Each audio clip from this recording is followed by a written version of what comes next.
காலையிலேருந்து இட்லி 11 மணி வரைக்கும் நம்ம வேலைப்புறத்தில் அம்மா அருளால் இட்லி கொடுத்துருக்கோம். ஒரு 9 மணி வரைக்கும் இட்லி போகும்னு நினச்சோம். 11 மணி வரைக்கும் எத்தனை இட்லி கேட்டாலும் இன்றைக்கி அம்மா அருளால் அல்ல குறையாத அச்சய பாத்திரம் மாதிரி இன்றைக்கி எல்லாருக்கும் கிடச்சிச்சு. அதுவே இன்றைக்கி அரிசி உப்புமா போட்டிருந்தா காலையில் 6 மணிலேருந்து 11 மணிக்குள்ளே ஒரு 4 சிப்பமாச்சும் போயிருந்துருக்கோம். அந்த 4 சிப்பம் அரிசிக்கானது இட்லி அன்னைக்கு மாறி இருக்குது. அப்போ 4 சிப்பம் இட்லி போயிருக்கதா நம்ம எடுத்துக்கலாம். இப்போ அதுக்கு பிறகு இப்போ 6 சிப்பம் அரிசி போட்டிருக்கோம். மக்கள் இப்போ 11 மணிலேருந்து சாப்பாடு பிரசாதம் அறுசுவை அன்னதானம் கொடுத்துக்கிட்டு இருக்கோம். எல்லாருங்கிட்ட இருந்தால் வாங்க, நம்ம வேலைப்புற தரிசிட்டு நாகசக்தி முருகன் நம்ம வழிவிடு சிவவராயை தரிசித்து அம்மாவோட அருளை பெற்று சிறப்பான அன்னதானம் வயிறு நிறைவாக மன நிறைவாக சாப்பிட்லாம்.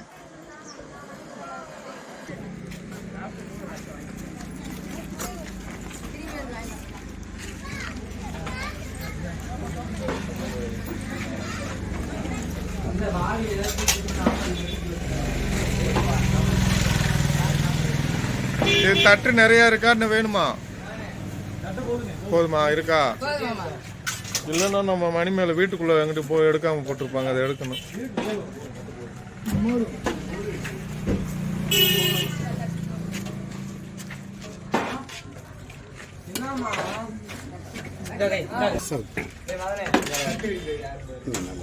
ஊற்றும் இதில் மோர்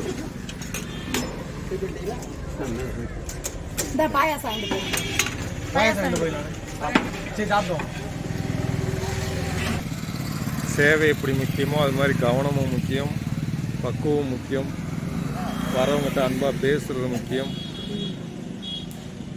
அவங்க வேகமாக இருப்பாங்க, வேலை நிறையா இருக்கிறதுனால வேகமாக இருப்பாங்க.